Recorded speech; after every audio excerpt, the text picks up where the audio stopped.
Hi, and welcome to the UFOs Modcast. I'm Stinger, a hacker who's fascinated with the hackers who targeted military and government computer systems looking for evidence of UFOs. My name's Let's Talk UFOs, and I'm also a moderator of the UFO subreddit. And I'm Dueling Grox, and I'm also another moderator of the subreddit.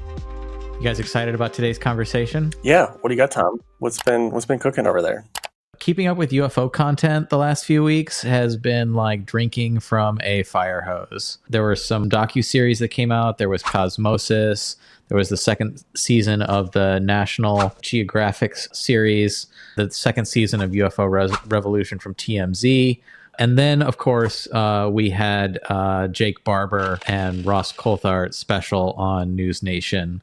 It has been a lot since then. Jake Barber came out with 3 other people. He came out with Lieutenant Colonel Blitch, colleague of his, Fred Baker, and another one, Don Paul Bales. And all of them came out with interviews with Ross Coulthart as well. If you are going to watch a Jake Barber, Ross Coulthart interview, I recommend watching the full-length interview, not the one that was edited for News Nation. You just get a lot more context and a lot more of the picture. We've had a bunch of podcasts. We had Jason Sands and Lenval Logan go on Joe Rogan, Lou Elizondo go on Area 52 and on the Sean Ryan show. We also had Diana Pasulka on the Sean Ryan show. We had several Chris Bledsoe interviews. I've been getting off work and watching like at least 3 hours of UFO content a night, just trying to keep up. But it feels like it might be cooling off a little bit. But there's been a lot of stuff going on. Yeah, that's quite a bit. I also saw that Spielberg mentioned he's making a UFO doc. I think that's been on for a while. They just changed the title to Disclosure. The main thing I prioritized was the Barber interview with Coulthart. I'm most of the way through it, but it's 3 hours long. And then, chipping away at Skywatcher. I know that came out a week ago, but Skywatcher is fascinating. There's a lot to talk about in there, and I'm very curious where the show will go. I feel like that made the most buzz aside from all the Barber content, and I did see a little bit of Bledsoe pop up, but I have not watched that interview. My favorite Jake Barber interview is actually with Jesse Michaels, and how he recounts it in the Jesse Michaels. I think it's a 2.5-3 hour interview. I just enjoyed it because it felt like it filled in more pieces than the News Nation one, because I think that was edited and it was 3 hours. So yeah, I liked the Jesse Michaels one as well. And Jesse Michaels just had something with Whitley Strieber come out that I haven't seen yet. But I forgot to mention the Skywatcher video. The Skywatcher video is really interesting, and it brings to the front Alex Klaukas, I think that's how you pronounce his name, who at the SALT conference, at the closing of the SALT conference, brought on first Gary Nolan and then Carl Nell the last several years. And he's one of the co-founders of Gravity Blankets, it turns out. So he's an entrepreneur, and he's got all this capital. It seems to be he's at least one of the people financially backing Skywatcher, which is pretty exciting. Yeah, I'm just kind of like on the hype train.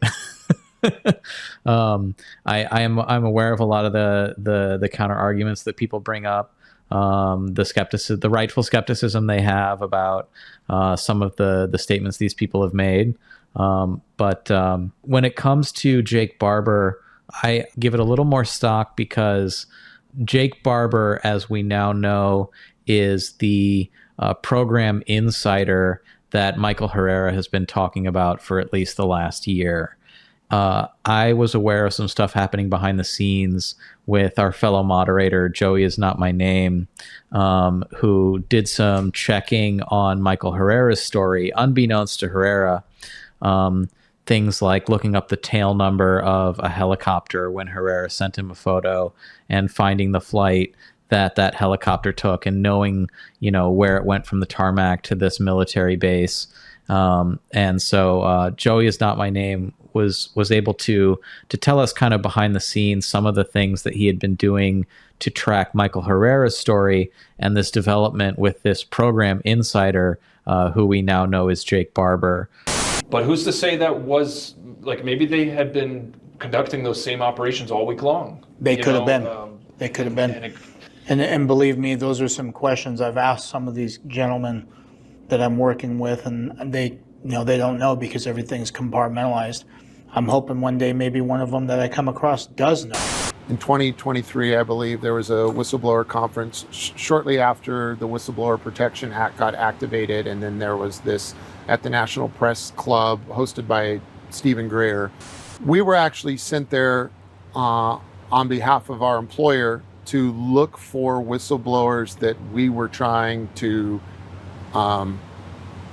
basically report to the FBI and get arrested, because at that time I was in this weird place between becoming a whistleblower or rounding up the whistleblowers and shutting them up. The whole point of all this, and let me put a big giant red bow on it for you, is that this was one, I saw a good Marine up there when I saw Mike. I saw a brother in arms doing his best to be put now with a microphone in his face in a fucking suit and tie in Washington, D.C., when he's cut out to be carrying a saw through the jungle. And now he's doing his best, and he's an honest, good guy, and I wasn't going to let him hang. So I sidebarred Greer and a bunch of other people and said, we need to talk about this. I thanked Michael. And I have been loyal to him throughout the process and trying to help him as much as I can get support for this, while also trying to stay low key to figure out where the problems and landmines are with this issue.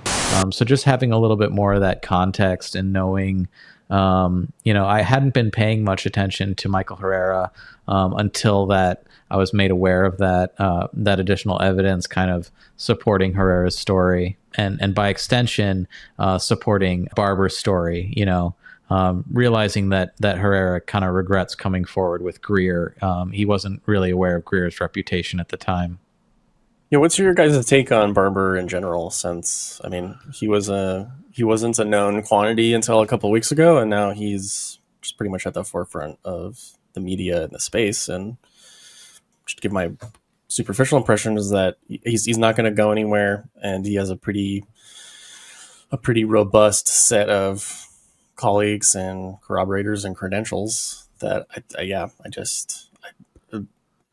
I think we watch, not to say that they're equivalent, but we watch someone like Rush kind of come and go in a way, and just kind of on ice. But I don't get the impression that that's the case with this. And yeah, it's just kind of really exploded, and it seems like it's going to keep going. But I'm curious what you guys think. I just want to bring up real quick about Grush. A lot of people are like, what's going on with Grush? Where's he been? Where's the op-ed? I have the feeling that Grush has taken a back seat in the disclosure conversation, waiting for his lawsuit against the Loudoun County Sheriff's Office for leaking his medical records to play out. And hopefully, once that ends, once that lawsuit ends, maybe we'll hear from Grush again. I'm excited about Jake Barber. People were initially questioning his military history and whether or not he was actually in combat control and how he got rerouted and what were the exact dates he was in Bosnia. And he's actually come forward and kind of clarified all of those. He was a combat control technician, a mechanic, and that he explains that a lot of his training was outside of things, and that when he was rerouted, that it was into essentially a cover program where he set up a legitimate business as a helicopter pilot as part of his cover to get these occasional orders to go and retrieve crafts. His time in Bosnia was not at the liberation of Kuwait. It was later. He was doing work with high value targets at that point. So I think he has a direct answer to the questions that people have brought up, regarding his rank as an E4 or exactly what he did in the military. I think that what he says is plausible, and it's interesting hearing his account and potentially seeing behind the scenes on what's going on. He talks about being a part of a severed hand and a compartmentalized environment. So that part is interesting. It seems to check all the boxes. I haven't done an insane amount of research. It's only been, so many weeks, but I just kind of want to note that even though he talks about psionics, there is a nuts and bolts. You could easily explain it as a nuts and bolts thing. It doesn't have to be a woo thing, which I think is turning a little bit of people off. I've seen a lot of people say that I'm not comfortable with the woo aspect of it, but I think, the famous quote that any advanced technology is going to seem like magic, and I'm butchering that quote. So I think that what he says is plausible. His body language seems to not throw me any red flags, and that's kind of where he sits. So I kind of put him high up in a percentage of being who he says he is. I don't think we've seen someone come forward with such in a while with such a controversial set of claims in a seemingly sort of well-presented, respectable capacity. So, because the whole notion that there are psionics, there's a psionic program, those can and are being leveraged to summon UAPs. It's just, I was there with the people I was watching the News Nation broadcast with, right? They were incredibly polarized. And I felt thankful that I kind of had access to a group as well, moderators, UFO moderators, access to a group of people that had a diverse set of perspectives. But it really reminded me that people want different things from the progression of disclosure, how they expect it should go, what they think is real, verifiable, what mentioning certain things even does to a person's credibility. I just I think for the average person, I think it's still pretty out there if they're grounded in any form of materialism. I can relate to what you're saying, Tori, in the sense that I think anything that we would define as woo just hasn't either been proven or disproven yet. It's just something that we're working on. But ideally, we're pulling something into this space where we can tell whether it's fake or not. And yeah, it sounds like they've been doing this for a while, and it does corroborate with other people in this space in certain ways who are either equally controversial or in some cases just not as well known. But yeah, I'm just really surprised that it's been pushed into that space. I would have expected that to take longer for people like that to appear. It just seems very, very significant. There's just so many claims that's surrounding it. Also, the telepathy tapes came out, which is interesting, and they talk about how these non-speakers, they call them spellers, actually exhibit the ability to read their parents' minds. And the accuracy is close to 100. And if you listen to the telepathy tapes, that like 5% that they get wrong, they're usually distracted and want to do something else. And so, I think science has seemed to stigmatize anything on the edge, which science, in my opinion, should be about saying, I don't know, right? We know so little of a percentage of the information that there is to be had, I assume. And it's kind of neat to hear people talking about these concepts that were stigmatized and they seem less so. Yeah, I think that there's that saying, the first step to wisdom is realizing that you know nothing, or how little you know, or what you do not know. I think that the stigma is changing and the Overton window is shifting. But what I wonder is, for someone like me who spends so much time kind of immersed in UFO stuff online, I try and still get out and talk to my friends and talk to my people in the hacker community outside the UFO community and try and get their gauge on it. Because, while the UFO community has their own Overton window that has shifted further towards psionics or spirituality even, I feel like society at large, they're still trying to get to, I think most, like, since the Navy videos, most people agree UFOs exist. Some people follow David Grush and are like, UFO, there's a crash retrieval and reverse engineering program and biologics and what have you. But I feel like there's a lot of people haven't made that shift yet. A lot of people are like, UFOs exist, we don't know what they are. Or, someone I talked to recently was like, I absolutely believe in aliens, but I don't think that they have come to Earth. Some people cite the astronomical distances involved, and then I'll start talking about special relativity and how if you're moving close to the speed of light, it only takes 2 weeks to get across the galaxy instead of 2 months, but it's only 2 weeks to you. It just takes a long time for everyone else and all that kind of stuff. sometimes when I'm talking to someone a bit more skeptical like that, I'll fall back on my astrobiology training, and I'll talk about the Drake equation and the number of exoplanets. We've discovered 70 exoplanets in the habitable zones of their respective stars, stuff like that. We now know that planets form around stars as a rule, so that when you look at the stars in our galaxy, Earth isn't an exception. And there's hundreds of billions of stars in our galaxy, and there's hundreds of billions of galaxies. I think that's what gets people to believe that, yeah, there's something out there, even if it's just bacteria. Anyway, I can go on about that, but I do want to say something. I do think it's hubris to say we've only had rocket engines for how many decades, and we're able to say that some type of transportation is impossible. I think that, maybe in 500 years we could make that statement and be more confident that, it's very difficult or to travel 400 light years. But I just don't think that we have technologically advanced enough to even be able to make that statement with any form of persuasion.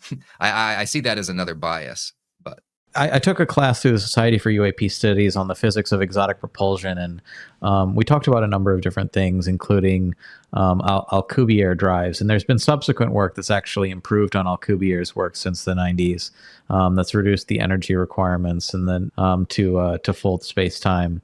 Yeah, there are theoretical frameworks that allow for faster than light travel, and all of this is supposing against the cryptoterrestrial or the ultra-terrestrial hypotheses that state that UFOs come from Earth. They come from under the ocean or underground, and that they're actually not extraterrestrial, but they are from perhaps a shadow biome or a dimension. The interdimensional hypothesis, they come from a dimension that we can't perceive.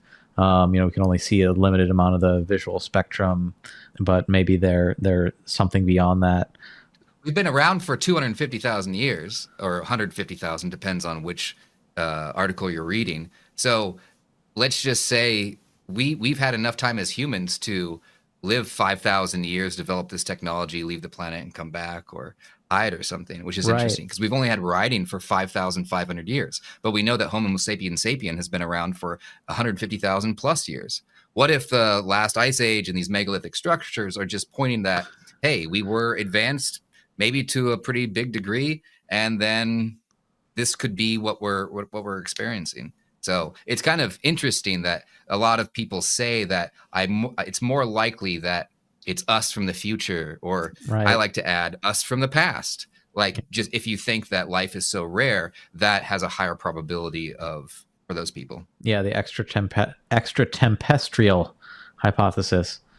When I've said this before on the Modcast, but when it comes to the origin theories for UAP, are they prosaic? Are they secret black military? Are they come from the oceans? They come from other dimensions? They come from outer space? I think it's a D, all of the above kind of answer, especially when you think about the vast variety in the descriptions of craft that have come up in the case history.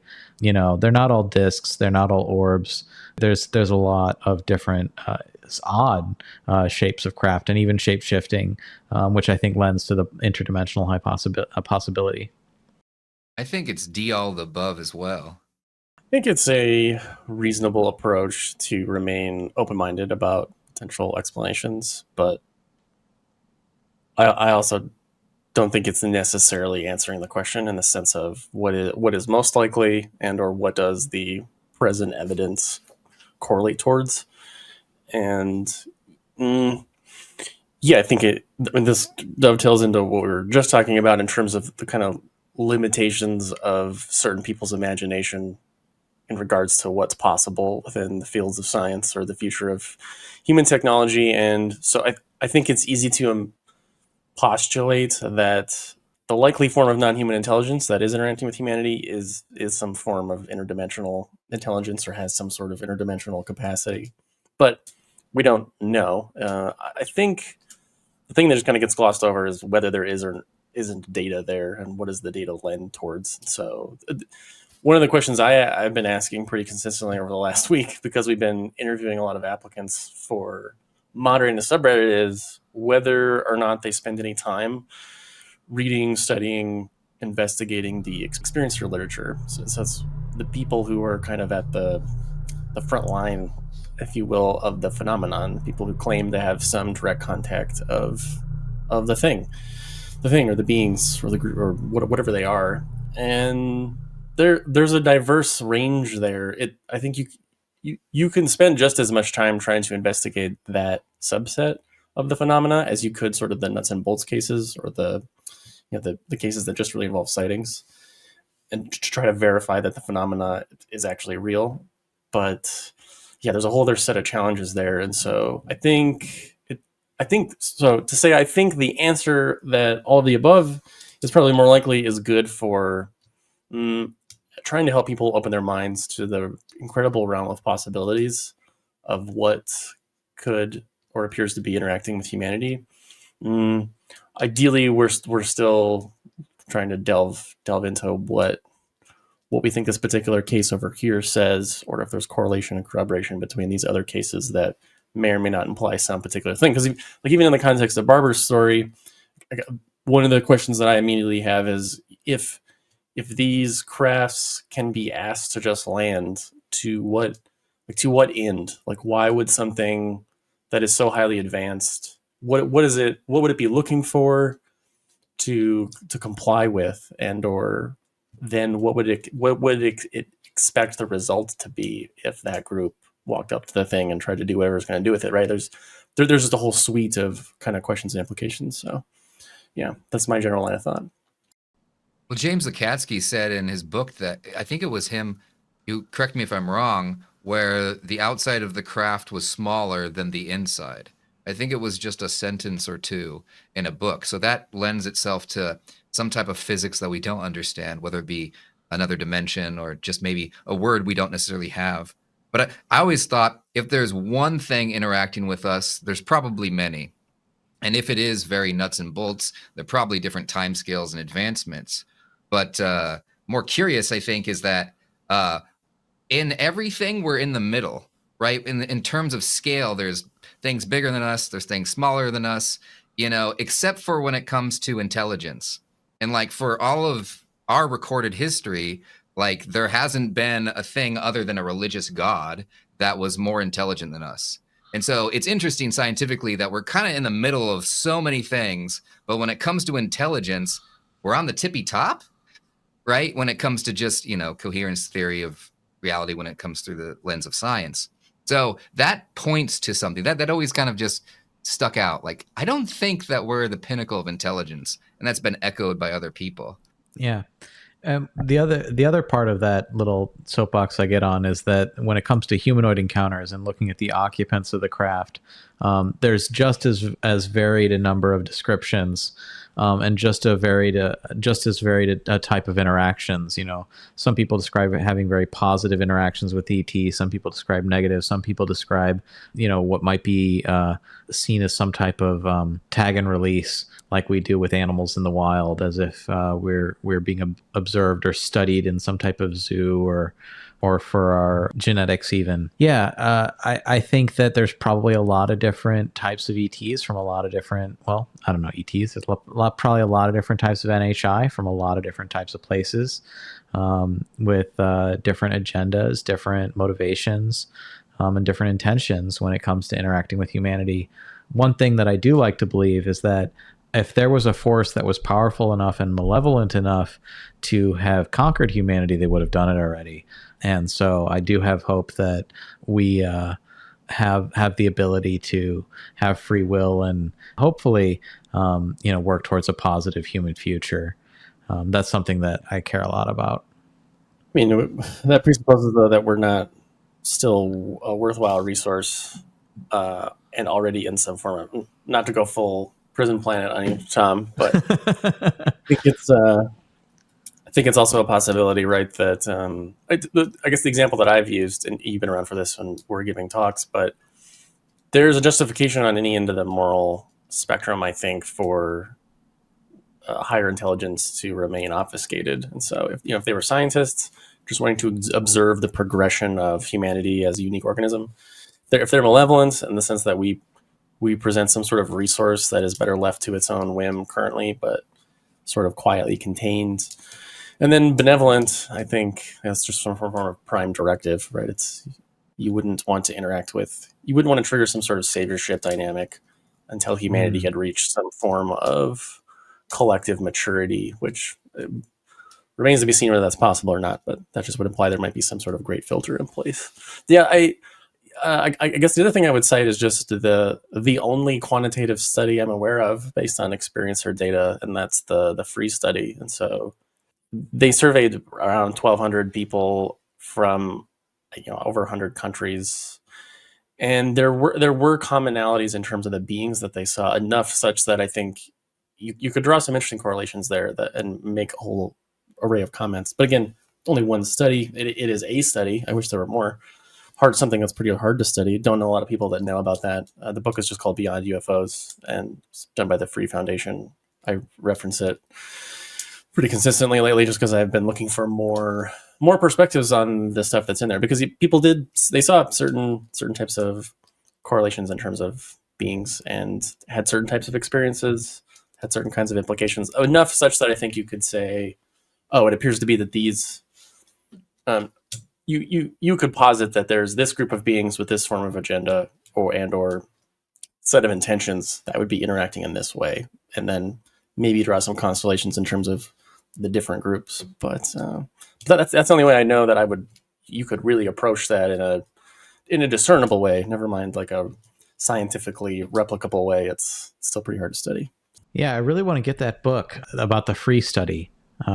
You bring it up a lot. I'm trying to. It's from the Edgar Mitchell Foundation, the astronaut. Yeah, Dr. Edgar Mitchell Foundation funded the study. Yeah. But that sounds interesting. I've never heard of the free study. Yeah, it's FREE, the Foundation for Research into Extraterrestrial and Extraordinary Experiences. Like Michael said, the book is called Beyond UFOs. It's really good. It's a tome, and I respect you so much for having dug into it. I really value what you have to say when it comes to that kind of stuff. Thanks. Yeah, it really is all over the place since they had so many authors, and everyone seemed to kind of get their own chapter in trying to posit what was going on. And some of them were very diligent in trying to build essentially a physics-based perspective or theory on how consciousness could be fundamentally organized such that it would allow for these types of experiences. But other ones were just kind of completely all over the place. Yeah. And I didn't resonate with her. Didn't necessarily feel like they fit into the rest of the book, but I did enjoy the fact that it was attempting to incorporate all these different people. But some of that just kind of comes with I think the nature of the field. I mean, we have a lot of strange people and strange perspectives. I think that we endure daily if we're trying to investigate it in earnest. And yes, there's an incredible amount of noise, I think, is one of the main challenges at the moment. And ironically, we're taking a break from that to kind of add to it. Because just the subreddit itself is kind of its own fire hose.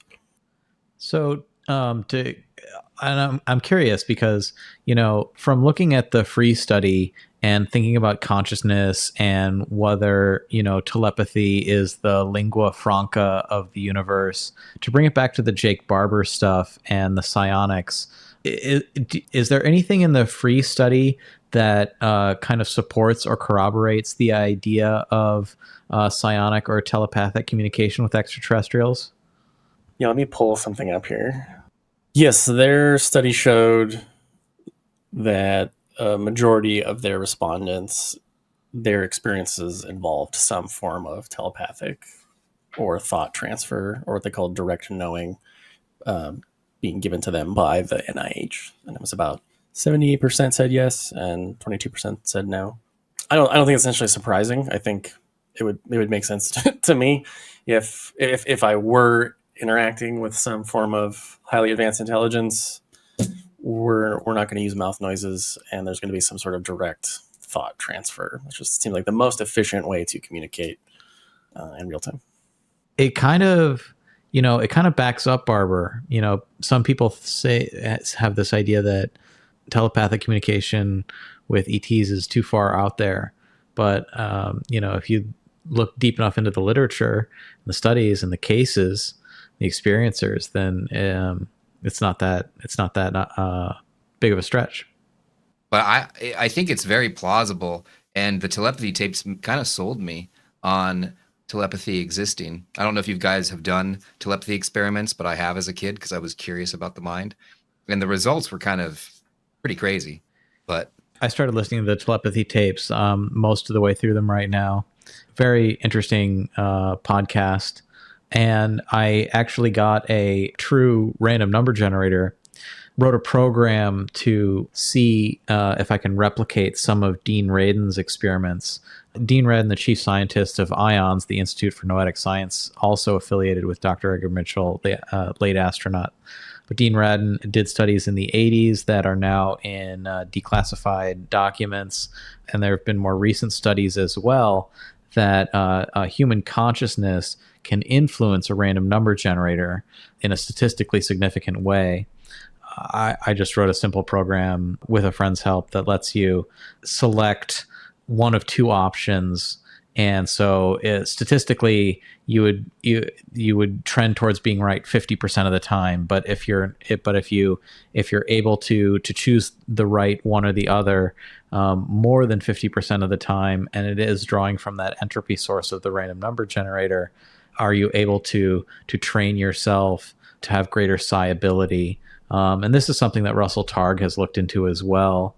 There's an app on the App Store called ESP Trainer from Russell Targ that is based on a very similar idea. You choose between one of four squares and try and use your intuition and your remote viewing ability to test which of your ESP ability to test which of the options is the correct one, and it'll score you and keep track so that you can see if your ability is progressing or not. Tom, do you remember Adam Curry? Yeah. I don't know if you went to the presentation there. Yeah, he was at Seoul too. I ran into him at Seoul as well. Oh, he was? Yeah. Would you mind elaborating? What did he say at Seoul? We ran into a bar ran into each other at a bar after the Seoul Symposium. He didn't speak, but I just remembered his talk from Contact in the Desert that I had shared with our fellow moderator, Psychode. He's the one I've been working with on these random number generator experiments. He's one of our fellow moderators in Germany, has taken it upon himself to train himself with his psi ability and has written software to help train his psi ability. And he's always giving us updates in the moderator chat. It's always fun to hear from him. Yeah. Do you remember at all his Entangled app? Because his app is essentially what you're describing, just leveraging sort of a group mind of people that are weighing results related to random number generators. I'm not going to summarize it well, but essentially he's been working on it for a number of years. I just thought it's funny you're experimenting with that on your own. Yeah, I know Psychode really wanted to see that Adam Curry talk. The other thing that I think is happening in that space is, I believe it's called the Global Consciousness Project, where people all over the world have a random number generator plugged into their computer, and they're recorded globally, so that basically the idea is to look for like significant events, like if there's something that happens on a global scale and the collective consciousness manages to shift the outcome in these random number generators that are distributed, that's a measurable effect on the global consciousness. And that's another project that's going on in this space. Galton boards are pretty interesting too. I don't know if you've seen those. What's a Galton board? A Galton board is kind of like a Plinko thing, but instead of one ball, it's a whole bunch of balls, and it shows a parabolic curve, like a standard distribution of percentages. And so a lot of people in statistics, I know 2 or 3 individuals that have mentioned how the brain can affect the outcomes of certain systems. And one of them had like a Galton board, again, a whole bunch of balls at the top, you release them, a whole bunch of pins, and they fall into this distribution curve. Sometimes you can get them to go more to one side and the other. So if you don't have a true random generator and you're interested in this, you can buy a Galton board. They cost like $80 on Amazon, kind of hard to find.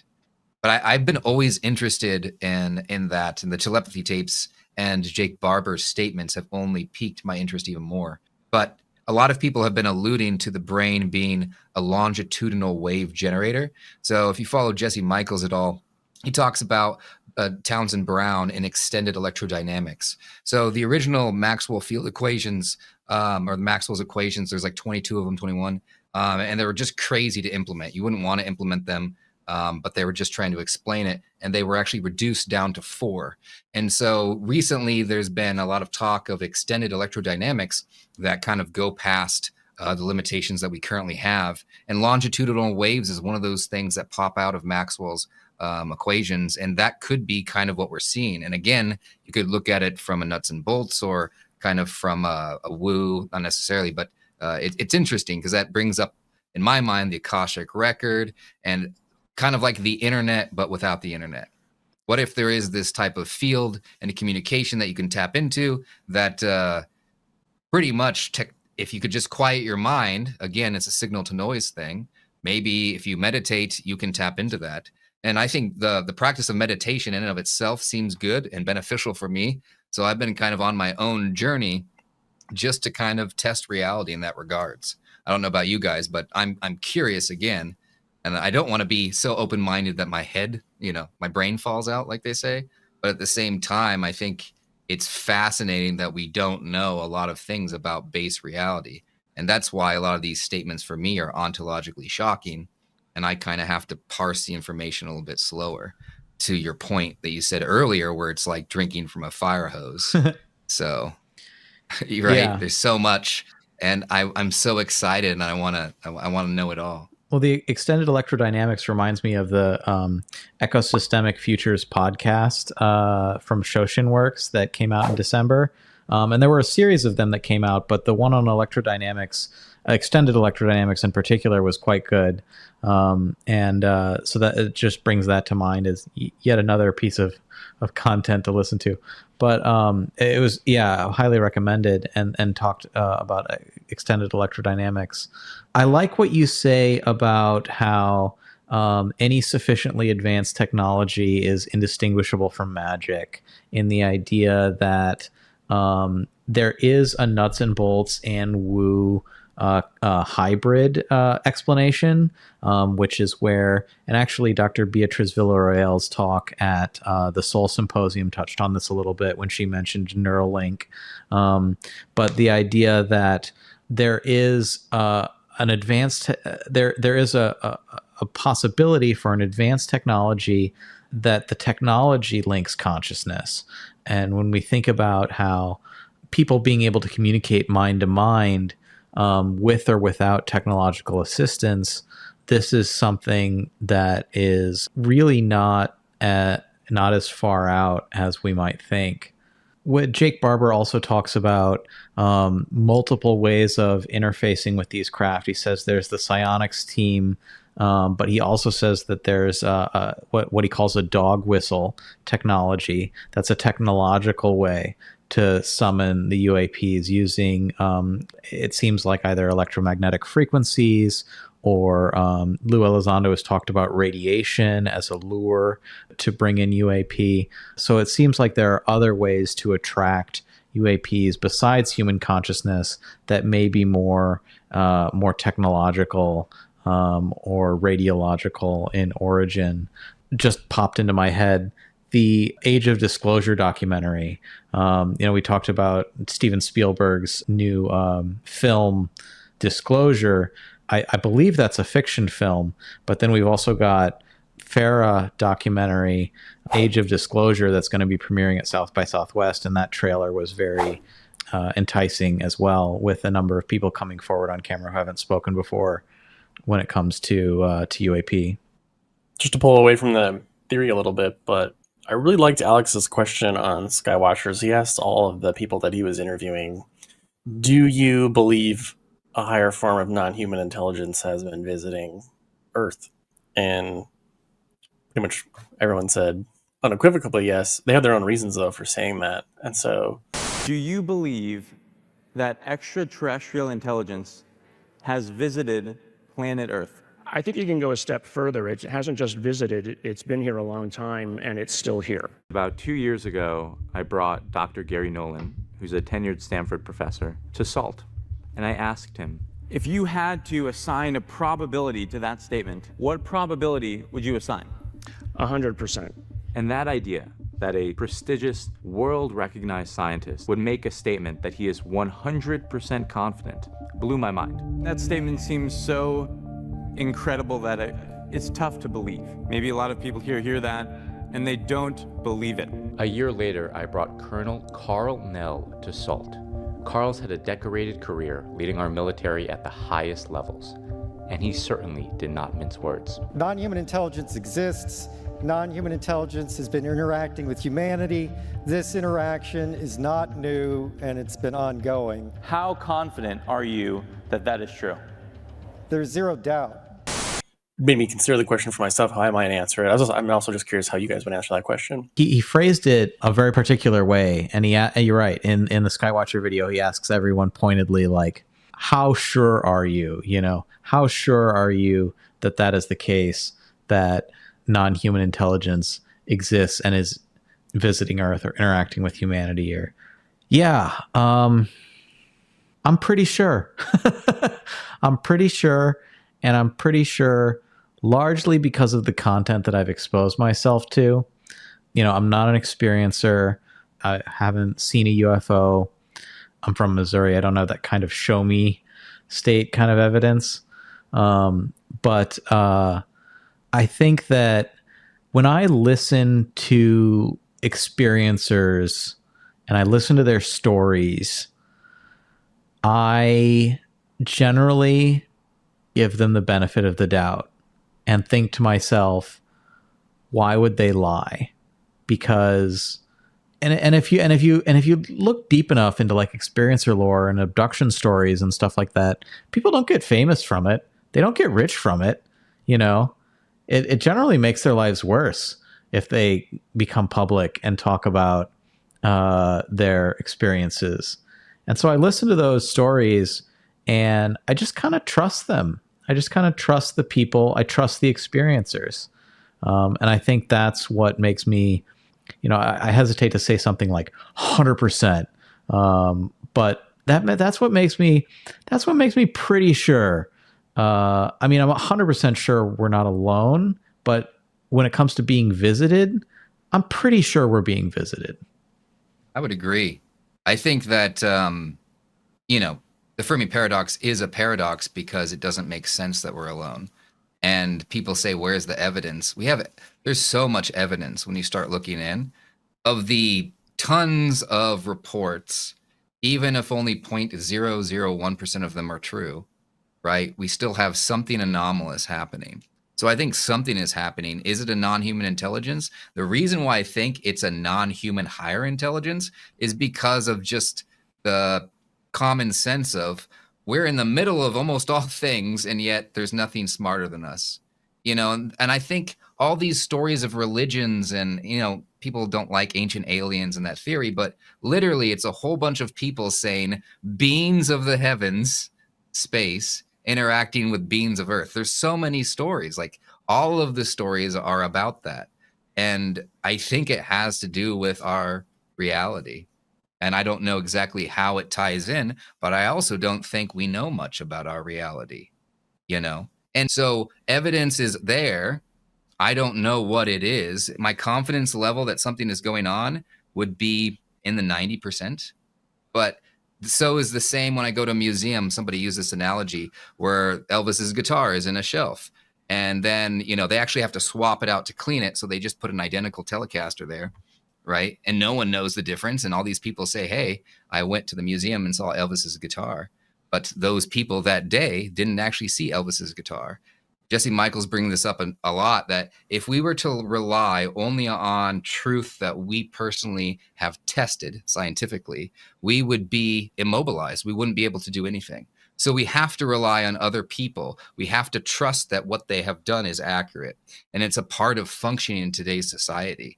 So in that terms, that's why my percentage is so high in the 90s, is because I like what you said, Stinger. I believe that the majority of these people are telling the truth. And so I treat all of them as if they are telling the truth, because I think we all deserve dignity and respect. So there's something there. I don't know what it is. I'm curious what you think, though. Yeah, I'm very, very close to where both of you are, in the sense that I think once you reach, and this is something I always wanted, which was just more direct access to experiencers and people that claim to have a direct understanding of it, and that will sort of stake their reputation on some form of 100%, or at the very least, some form of experience that they fundamentally can't explain. Like, it just points to something other than a hoax or manipulation or misperception. And so, yeah, I haven't had a direct experience myself. For me, it's a yes on the 99 percentile, because I feel like I've done enough work at this point that is pointed, in terms of investigating enough of those cases, that's what that points to, some form of non-human intelligence. And yeah, it's a pretty big claim. I think it's funny you bring up the Fermi paradox. The Fermi paradox is that no one actually knows where the Fermi box came from, because all they end up really using is to sort of fabricate a scaffold of an intellectual position that just occludes all of ufology. I mean, the evidence for whether or not anyone is around is all of ufology. It is the whole thing that we're talking about. And so it behooves the person that would try to imply that there's a paradox. Yeah. Can you, if they could maybe reconcile every single one of those cases that's ever been put forth? I mean, they're not doing that. And we have in the wiki Stan Friedman saying no one actually listened to what Fermi said. Fermi just said that he didn't say that UFOs weren't being seen. He just said that there were no aliens visiting, and he was just asking, "Where's everybody?" He wasn't putting forth some. They're here all the time. That was the evidence is all around us. People want to use the Fermi paradox. Ask them what Fermi said. What did he say? Right? It's okay if someone is ignorant to ufology, but that doesn't then give them, they don't have some gold card that says there is no evidence. Like that's just them not doing the diligence, and not to be combative or punish them. It's just relax. The notion of a paradox is extreme and absolute. Maybe remove that move that out of the way, and we will come closer to an understanding of what the thing is. That's kind of the first step. I tend to be an optimist and look at it from that side. But I totally see what you're saying, is people often put the Fermi paradox as some kind of like filter, like, no, we have no evidence, therefore it's a paradox, and then dismiss it. But I look at it the opposite way. Well, it's a paradox because we should be interacting with non-human intelligence. Then when you look at the evidence, you're like, there's a ton of evidence, plus a lot of stuff that seems like noise. I think there's something to this. Definitely. And there's definitely a lot of noise in the sense that I think historically humans have made up all kinds of stories about whatever it is they're interacting with. There seems to be a consciousness component that sort of almost projects something back at us, or is it's sort of adaptive in the way that it tries to cater to the perceiver in some ways. Combined with just a general notion of high strangeness. I mean, there are just so many anomalies about so many of these experiences. It's fascinating. It's very hard to make sense of, I think, for any one person. So we do have to kind of correlate and try to figure out who the trustworthy figures are, and then not believe all of them. Like Tom, I don't know if you want to spend some time listening to Corey Good, kind of give him the benefit of the doubt, but they're people who build empires. There are people, because they're just people who have built empires, right? I think people giving them the benefit of the doubt, and we have to keep those people in mind so that I think we do remain like skeptical. And you just made a comment of kind of giving them the benefit of the doubt. Experiencers the benefit of the doubt, right. Yeah. Which like, do I do as well. Yeah. I do as well. I just also. You can't. Sometimes I think you can see when people are first starting to get into the phenomena, and they watch that one documentary by that one person, and you have to put the brakes on to be like, whoa, wait, not that person, right? Because they just don't have the same context that you do. Speaking of experiencers and sightings, I do think, did you want to talk about, in context of the subreddit, the sightings posts and why we have a sightings template? Yeah, definitely. So this is the one thing I wanted to talk about this week. We very recently revised flare on the subreddit. And so you can only select one flare. You have to select a flare when you make a post. And that's basically just a category that you're putting that post in. And we transitioned them to flare that were subject based. And so that means no more can someone make a post about their sighting and flare it video or flare it photo, because now all the sighting posts have the same flare. And that means now we can point essentially a bot at those posts and start to scrape some of that data and push it into a spreadsheet, which is a very crude database.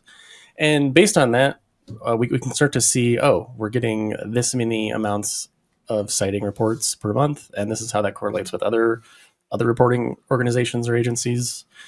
And I think it's a pretty low bar in the sense of this data that has always been there and probably was going to become more accessible anyway when we become more able to leverage things like AI. But it just wasn't any form of standardization or shaping of it in a way that you could just really definitively say, okay, these are all the sightings posts, when they were posted, what the location was, and when the date was. And yeah, it looks like we got about a little over 500 in the last 30 days, which is kind of on par with, so I looked, Newfork gets around 400 a month, and Enigma gets around 400 a month. Granted, I think a lot of the ones posted to the subreddit are, they're probably not worth as much time as I would imagine some are from places like Enigma and Newfork, because I feel like you really do have to interact with a much longer form to post to those places. But I mean, it wouldn't be surprising at all to say that we do have a considerable amount of data that we could try to sift through. And I do think the subreddit is still the best place to share a sighting, because there's the largest community of people who will directly interact with you, good and bad, over whatever you're going to share and whatever evidence you might have to provide to try to get either context or some commiseration surrounding the fact that you just have no idea what the hell you just saw. And I think those are the people I feel for the most, is people just, there's no closure usually 99% of the time surrounding these things. A lot of times people will see things and they have no idea it has broad implications. They can't disprove it.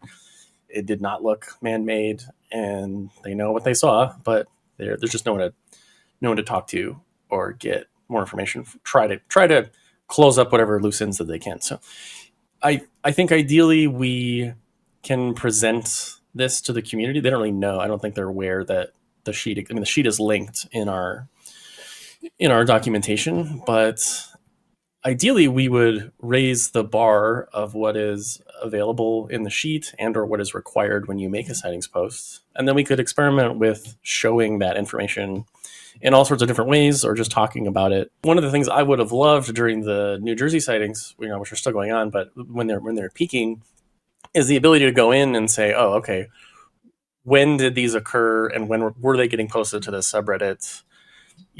At what rate, and then what properties of the objects were being expressed. Whereas like the gentleman who runs Newfork, he was able to make a blog post and really kind of categorically share his insights from his data, because it was much more standardized and there were much more granular fields that everyone provided in terms of what I just described. So yeah, we couldn't really do that as average users of the community, but I think now it took a while to put all of the pieces in place to try to make the data more graspable. But now we need the support of the community to really consider other ways that we could present it, or if we want to raise the minimum bar. Since I don't know about you guys, but I don't spend a lot of time looking at sighting posts on the subreddit, because to me the noise ratio is much higher, because historically the bar has been so low. People could just post something and not even say that it was just them resharing something from a few years ago that you then find out's been debunked. I would much rather go to somewhere like Newfork, but again, there's no discussion. There's no place for people to talk about, oh, this is someone else can chime in and say, oh yeah, I have an idea what this is, or this absolutely is this thing and it's identified. There's just no way to leverage the millions of people that are on Reddit. So if we could just marry the two together, I think it would.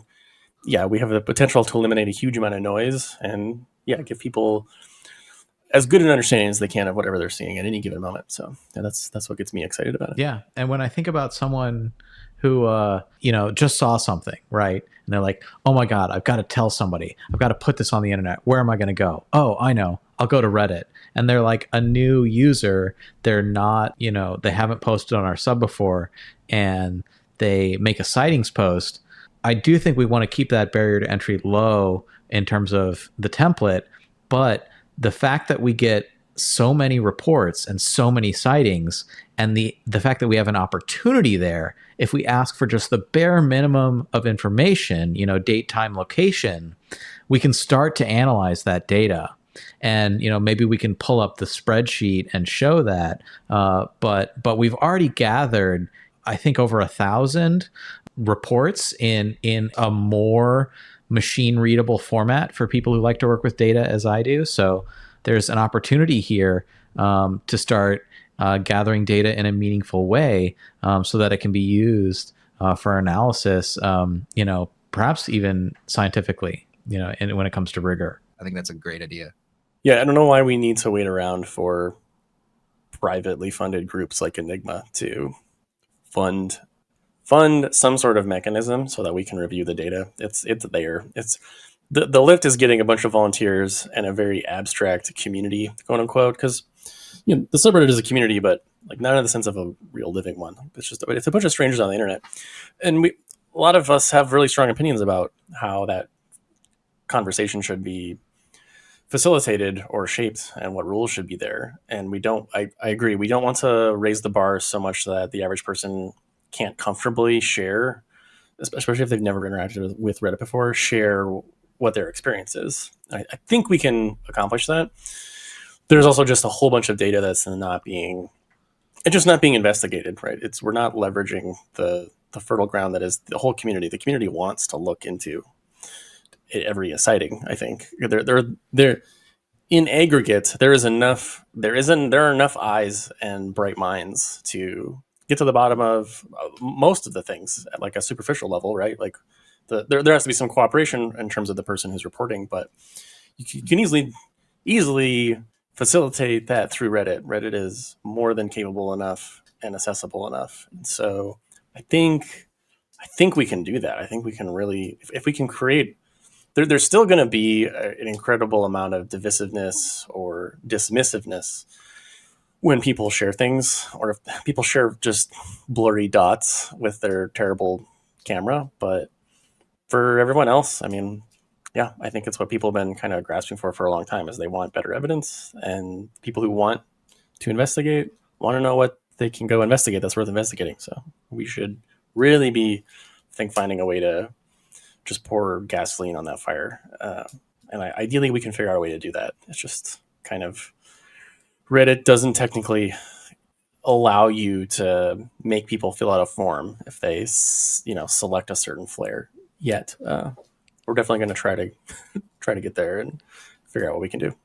I kind of want to bring it to a close. To anyone who's been listening, I want to thank you for your attention. Please, we're still new in this podcast. We kind of tried a different format with this one.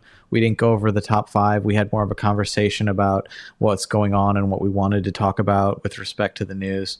And just provide your feedback. Let us know what you think of the podcast. This is evolving, and we want our audience to be part of the evolution. So feel free to let us know in the comments what you think. But yeah, I just value the community so much. It's where I get so much valuable information, and I like to give back. We've just brought on a bunch of new moderators, so hopefully we can handle this torrent of activity, keep our head above water when it comes to the moderation work. So thank you to the community, thank you to our listeners, and thank you for your attention.